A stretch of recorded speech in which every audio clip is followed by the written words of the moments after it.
Você já se sentiu sozinho, mesmo cercado de gente que te ama? Eu sei que essa pergunta parece uma pegadinha emocional daquelas que vem com trilha sonora de piano triste e um close dramático no olhar perdido de alguém que acabou de receber 300 mensagens de parabéns no aniversário e mesmo assim se sentiu como um bolo esquecido na geladeira da existência. Pois é, eu tô falando da solidão moderna. Essa criatura silenciosa que não mora no deserto, mas mora no meio da multidão. Nem sempre ela aparece quando você tá só. Muitas vezes ela vem sem convite, quando você tá cercado de gente. Eu acredito que esse é um paradoxo da era digital. Quanto mais conectado, mais desconectado. Quanto mais curtidas, menos sentido. Quanto mais gente que te aplaude, menos você se escuta. Parece que a gente está vivendo num tempo em que afeto virou notificação. A pessoa se ofende porque o outro não curtiu em 5 minutos o vídeo engraçado de pandas que ela mandou às 3 da manhã. O amor parece que ele é medido em emoji. A presença virou presença online. E a ausência? Bem, a ausência virou um algoritmo que te ignora porque você não postou nada nos 3 últimos dias. A verdade é que muita gente hoje, ela não teme ficar só. Ela tem medo de ficar irrelevante. E aí começa uma corrida desesperada por atenção, como se o sentido da vida estivesse escondido entre um emoji de foguinho e um comentário "Você é incrível!". Mas atenção não é afeto, e aplauso não é abraço. Nietzsche, aquele alemão que parecia ter sido criado num boteco existencial, ele já sacou isso há mais de um século atrás. No seu livro Assim Falou Zaratustra, ele nos apresenta uma cena que parece escrita para o Instagram, só que sem filtro. O artista de circo que ia se apresentar na praça. Ele era amado, admirado, aguardado, a plateia vibrava, o povo ria, era o momento do espetáculo. Mas aí o artista cai. Literalmente, sofre um acidente, papum, morreu. E o que acontece depois? Silêncio total, total desinteresse, total desaparecimento. A multidão que estava ovacionando ensandecida o artista virou as costas. Só as moscas permaneceram. Aquelas criaturas que não têm Instagram, mas sabem exatamente onde está a carne fresca. E aí eu faço uma pergunta que Nietzsche não fez, mas que a gente precisa fazer. Seriam essas moscas as verdadeiras fãs fiéis ou apenas parasitas emocionais? Estavam ali porque amavam o artista ou porque queriam se alimentar dele? Essa cena é uma metáfora brutal da nossa relação com a fama, com a exposição, com o desejo de ser visto. Hoje, muita gente vive como esse artista, se pendura emocionalmente em cordas invisíveis, faz piruetas afetivas, se exibe em praça pública, tudo em busca de um aplauso que, no fundo, não vai curar o silêncio interno. E quando cai, quando erra, quando falha, os seguidores somem e as moscas aparecem. A solidão moderna não é estar só. É estar cercado de gente que te vê, mas ninguém te enxerga. É ser amado por uma plateia que não sabe nem o seu nome completo. É ser aplaudido por pessoas que não ficariam do seu lado se você caísse do trapézio da vida. E aí vem o grande dilema. Será que a gente está vivendo para ser visto ou para ser compreendido? Será que o medo da irrelevância nos transformou em artistas de circo emocionais, sempre prontos para o próximo salto, o próximo post e o próximo aplauso? Mas calma aí. Antes de você sair deletando suas redes sociais e indo morar numa caverna no meio do mato, vamos falar sobre o que Nietzsche realmente queria dizer com isso. Porque ele não era contra o espetáculo, ele era contra o esvaziamento da essência. E é sobre isso que a gente vai conversar hoje. A diferença entre solidão e abandono. Porque estar só pode ser um ato de liberdade, mas ser abandonado é quando até os móveis da sua caverna começam a te aplaudir. E aí, meu amigo, minha amiga, você já não é mais humano. Você virou uma mobília. Você já conversou com um móvel, por acaso? Não estou falando de um reality show da Netflix onde o homem se apaixona por uma estante. Eu estou falando de algo mais sutil, mais filosófico, mais desesperador. A sensação de que até os objetos inanimados estão mais interessados em você do que os seres humanos ao redor. Nietzsche parecia ter sido treinado por um monge budista e um comediante deprimido. Ele nos presenteia com uma imagem que é ao mesmo tempo poética e perturbadora. Zaratustra na sua caverna. A caverna é esse lugar mítico onde o pensador se recolhe para meditar, refletir, se encontrar. Mas eis que, num dado momento, Zaratustra percebe algo estranho, algo inquietante, algo digno de um episódio de Black Mirror com trilha sonora de Wagner, ou então um filme da Pixar. Os móveis da sua caverna começam a aplaudir. É isso mesmo, você ouviu direito. A mesa, a cadeira, o tapete, todo mundo batendo palma. E não é porque ele fez um TED Talk sobre a metafísica do amor, é porque ele ficou tempo demais ali. Tempo demais sozinho, tempo demais sem contato humano, tempo demais sem ser desafiado por outra alma. E aqui vem uma sacada genial. Nietzsche nos mostra que existe uma diferença brutal entre solidão e abandono. E isso vai muito mais além do meme é solidão ou solitude. A solidão é escolha, é introspecção, é silêncio que cura, que organiza, que revela. É quando você entra na caverna para se ouvir, não para se esconder. Mas o abandono ele é traiçoeiro. É quando você não está mais só por opção, mas por esquecimento. É quando até os móveis começam a te aplaudir porque você já não é mais humano. Você virou parte da decoração. E isso, meu caro, acontece com mais gente do que você imagina. Tem gente que vive em apartamentos silenciosos, cheio de plantas que crescem melhor do que seus relacionamentos. Tem gente que conversa com micro-ondas, agradece o aspirador de pó e sente que o único ser que compreende de verdade é o ventilador da sala, que gira, mas nunca vai embora. Talvez até a Alexia já tenha um plano para fugir dessa casa.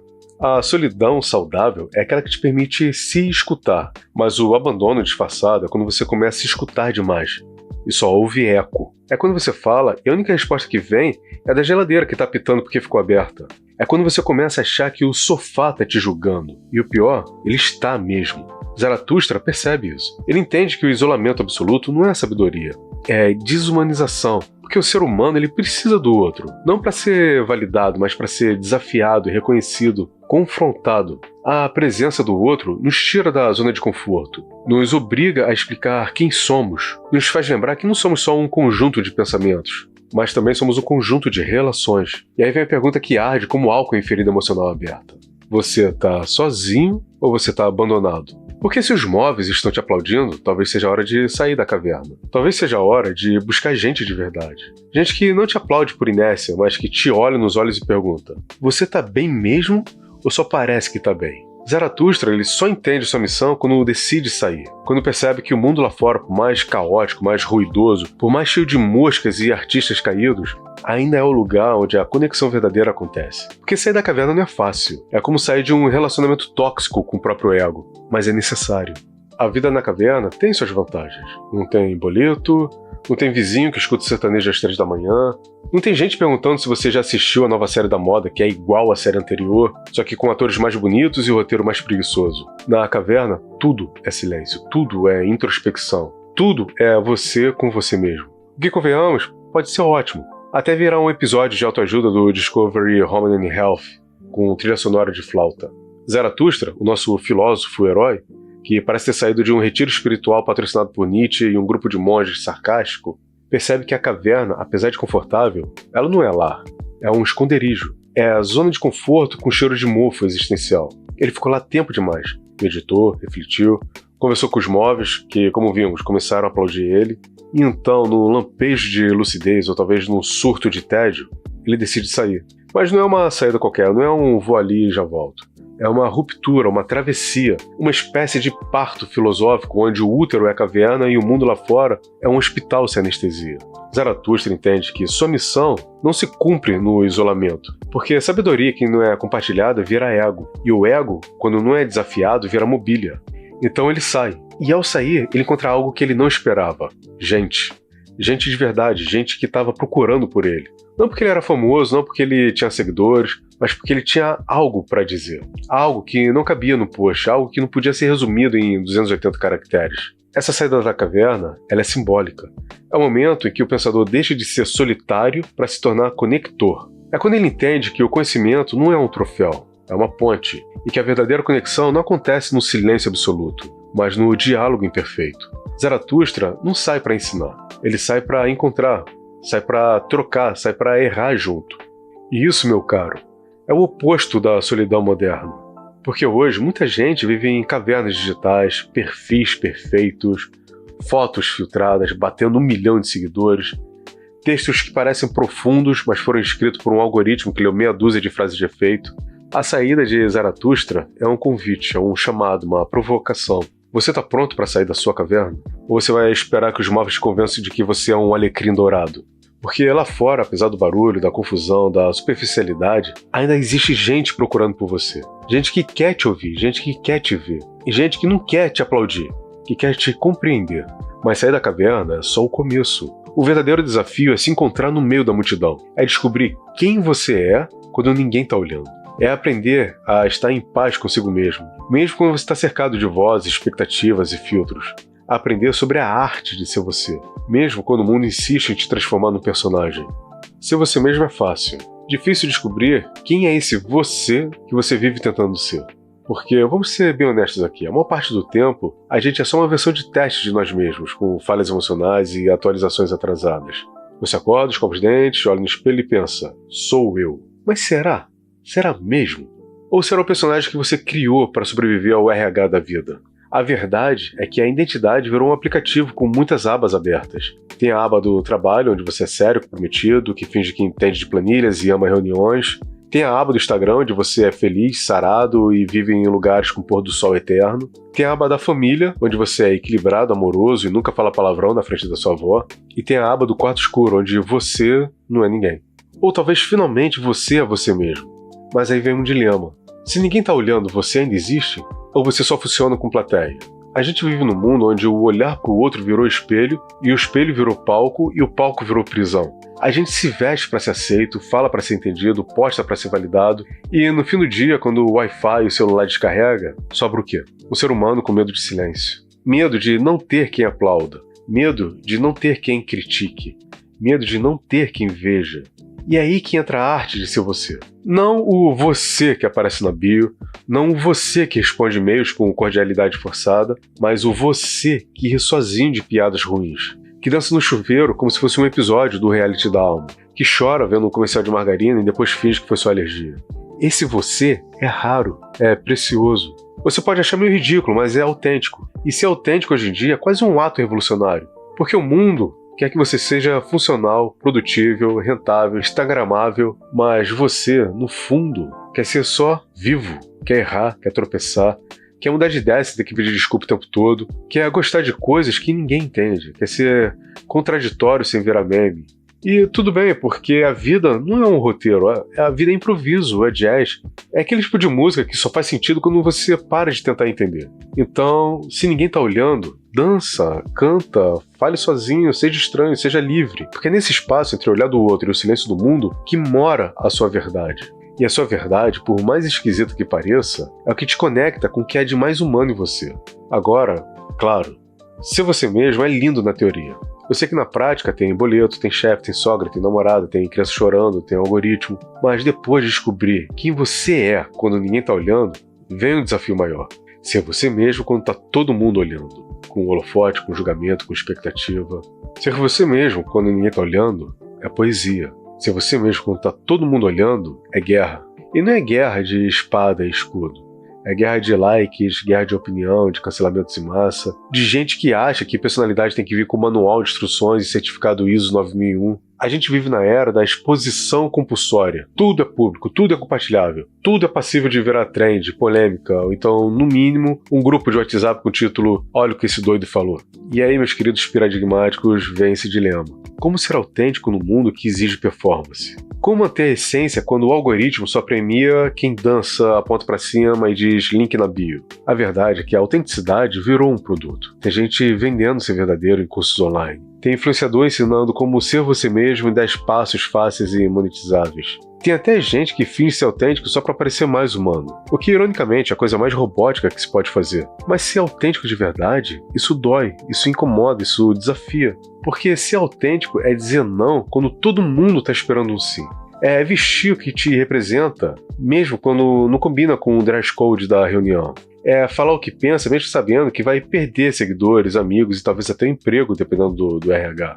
É ter coragem de ser contraditório, de mudar de ideia, de assumir que errou, de rir de si mesmo, não só quando é conveniente. Autenticidade não é sobre ser perfeito, é sobre ser coerente com causa interna. É sobre aceitar que você é um ser em construção, cheio de falhas, dúvidas e vontades que mudam com a lua, o humor e o preço do café. Mas é importante frisar aqui, ser autêntico não é ser grosseiro, não é ser insuportável em nome da sinceridade, não é ser mal educado e dizer mas isso é só o meu jeitinho. Não é usar a verdade como arma de destruição em massa. Ser verdadeiro é ser gentil com a própria verdade. É saber que ela não precisa ser gritada, estampada ou tatuada na testa, ou pior, na testa dos outros. A sua verdade, ela só precisa ser vivida mesmo que em silêncio. E aí, quando você consegue ser você mesmo sob os holofotes, algo mágico acontece. Você para de atuar, para de agradar, para de tentar caber em moldes que foram feitos pra gente que não transpira, não chora, não tem crise existencial às 3 da manhã. Você começa a viver, de verdade. Com todas as consequências, claro. Porque ser autêntico tem preço, mas também tem liberdade.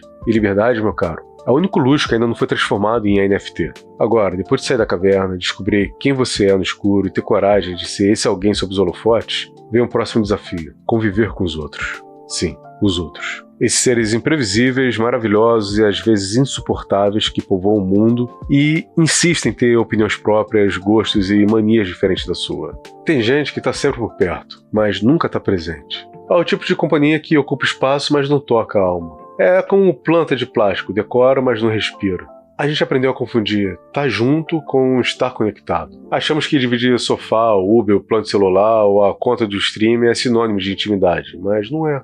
É só uma questão de logística. A conexão verdadeira, ela não acontece no toque. Ela acontece no olhar. Naquele instante raro em que alguém te vê. Não como você se mostra, mas como você se esconde. É quando alguém atravessa sua fachada de frases prontas, seu sorriso social, seu feed cuidadosamente editado e enxerga o que está por trás disso tudo.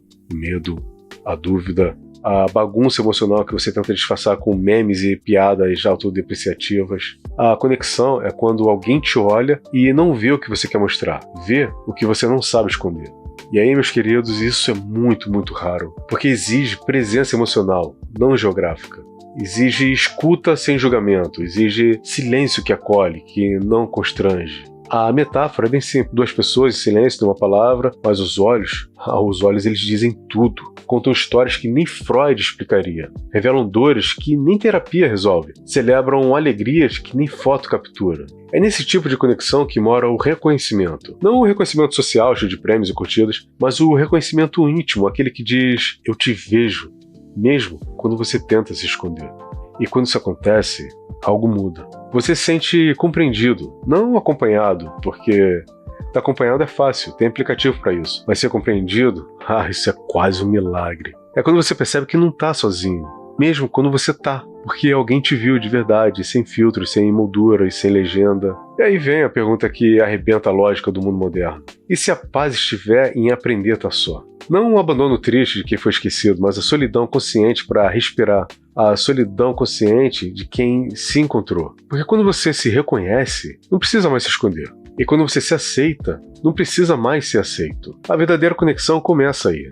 No encontro consigo mesmo, no silêncio que não incomoda, na ausência que não pesa. E é nesse ponto que a história muda de tom. Porque depois de entender que conexão é reconhecimento, vem um próximo passo: a liberdade de escolher com quem se conectar. De não aceitar qualquer presença como companhia. De não se contentar com relações rasas só porque são convenientes. A gente precisa falar sobre isso. Sobre a cultura de escolher vínculos que valem a pena. De construir relações que não te consomem, que te expandem. O silêncio é um bicho muito estranho. Ele não late, não mia, não faz barulho nenhum. E mesmo assim, assusta mais do que notificação de banco em dia de limite estourado. A gente foge do silêncio como quem foge de ex. Com pressa, com desculpa e com fone de ouvido. Porque o silêncio ele tem esse poder. Ele te expõe. Não o que você diz, mas o que você evita dizer. No silêncio não tem distração. Não tem feed, não tem conversa fiada. Só tem você com você. E isso para muita gente é o verdadeiro terror psicológico.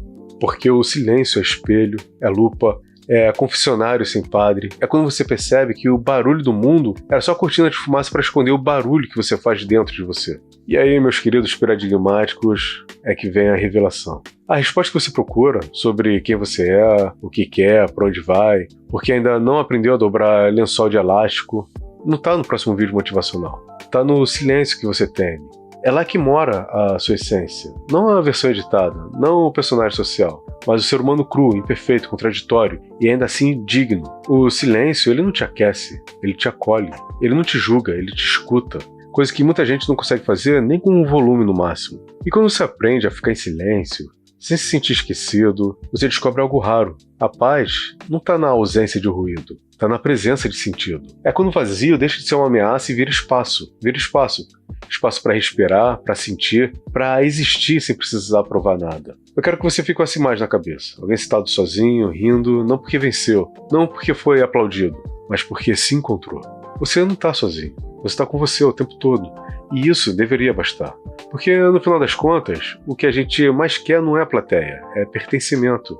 E pertencer a si mesmo é o primeiro passo para pertencer ao mundo, sem se perder nele. E agora eu te convido a pensar um pouco sobre isso. Respira, silencia e escreve nos comentários o que você achou, a que conclusão você chegou, porque a gente vai muito mais longe conversando, debatendo, se expressando, do que com dogmas escritos em pedra no museu. Mas aqui entre nós eu posso estar completamente errado. Por isso é importante pensarmos mais um pouco sobre isso. Se esse vídeo te tocou de alguma forma, curta, compartilha, se inscreve e comenta aí embaixo. O silêncio não é ausência, é presença sem distração.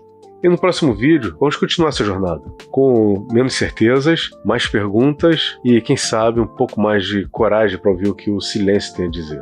Mas eu também posso estar completamente errado. Então pense sobre isso, fique bem e beba água. Poxa, obrigadão por ter assistido o vídeo até aqui. Aí na tela estão aparecendo 2 opções de vídeo para você assistir, se aprofundar em algum assunto, e o botãozinho para se inscrever no canal, se você ainda não tiver sido inscrito. Poxa, obrigadão de verdade, e agora eu me despeço. Bom dia, boa tarde, boa noite e boa sorte. Até a próxima.